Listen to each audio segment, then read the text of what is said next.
ప్రజలలోనే ఉంటూ ప్రజా సంక్షేమంకై కలలు కంటూ అలు పెరుగని శ్రామికుడుగా సేవకుడిగా ముందుకు సాగుతూనే ఉన్నాడే తప్ప పదవుల కోసం పాకులాడలేదు, ఆస్తుల కోసం తప్పించలేదు. తన వార్డు బాగుండాలి, తన వాళ్ళు ధర్మంగా బతకాలన్నదే ఆయన ఆశయం.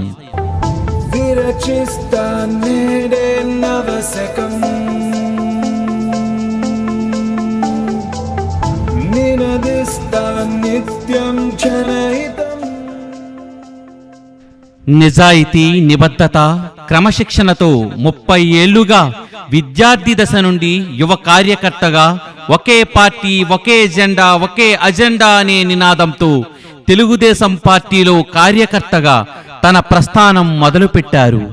2000 సంవత్సరంలో గాజువాక మున్సిపాలిటీ యువత అధ్యక్షునిగా నియామకం.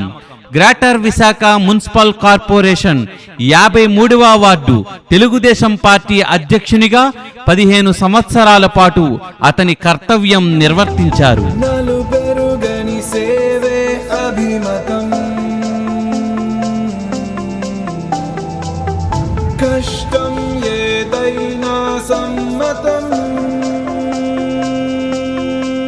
వడ్లపూడి నిర్వాసితుల సంక్షేమ అధ్యక్షునిగా, ముఠా కార్మిక శ్రామిక అధ్యక్షునిగా కొనసాగుతున్నారు. పార్టీ అతను సేవలను గుర్తించి 2020లో రాష్ట్ర కార్యదర్శిగా నియమించడం జరిగింది. తుని నియోజకవర్గం పరిశీలకులుగా కొంతకాలం నియమించగా ప్రస్తుతం యలమంచిలి నియోజకవర్గ పరిశీలకులుగా బాధ్యతలు నిర్వహిస్తున్నారు.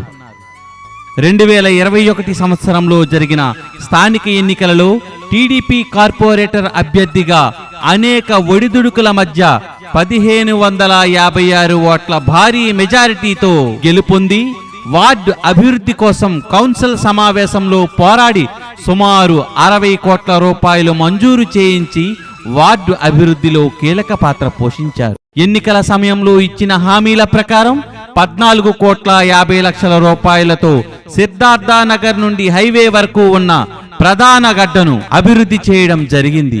ఎప్పటి నుంచో నిరుపయోగంగా ఉన్న 4 ఎకరాల 50 సెంట్ల స్థలంలో 2 కోట్ల రూపాయలతో అభివృద్ధి చేయిస్తున్నారు.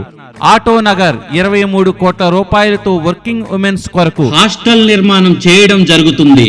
వడ్లపూడి హైవే నుండి గాంధీ బొమ్మ మీదుగా ఆటో నగర్ కోడలి వరకు 7 కోట్ల రూపాయలతో ఇరువైపులా ఫుట్పాత్ మరియు బీటీ రోడ్లతో నిర్మాణపు పనులు జరుగుతున్నాయి. వార్డులో ఉన్న శ్మశాన వాటికకు సుమారు 3 కోట్ల 50 లక్షల రూపాయలతో అభివృద్ధి చేయడం జరిగింది. వడ్లపూడిలో అందరి సహకారంతో సర్వాలయాలు నిర్మించడం జరిగింది. 15 కోట్ల రూపాయలతో వార్డులో అన్ని ప్రాంతాల్లో సీసీ రోడ్లు, సీసీ కాలువలు, సీసీ కాలవట్లు, సీసీ ఫ్లోరింగ్లు, ప్రహరీ, వాకింగ్ ట్రాక్, ఓపెన్ షెట్లు, సామాజిక భవనాలు, జిమ్ పరికరాలు, పిల్లల ఆటలు, ఆట పరికరాలు, కొత్త వాటర్ లైన్లు, బోర్లు, 300 వీధి దీపాలు, 20 రింగ్ పోల్స్, విద్యుత్ పోల్స్ వేయించడం జరిగింది. 2024లో జరిగిన సార్వత్రిక ఎన్నికలలో కూటమి అభ్యర్థి గౌరవనీయులు శ్రీ పల్లా శ్రీనివాసరావు గారికి గెలుపులో ముఖ్య పాత్ర పోషించి భారీ మెజార్టీ రావడానికి తనదైన శైలిలో కృషి చేశారు. ఈ అభివృద్ధి యాత్రకు మార్గదర్శిగా నిలిచి తన దృఢ నిశ్చయంతో, నిబద్ధతతో ప్రతి పనిని వ్యక్తిగతంగా పర్యవేక్షించి 87వ వార్డుని ప్రగతి పదంలో నిలిపారు మన వార్డు కార్పొరేటర్ బోండా జగన్నాథం జగన్ గారు.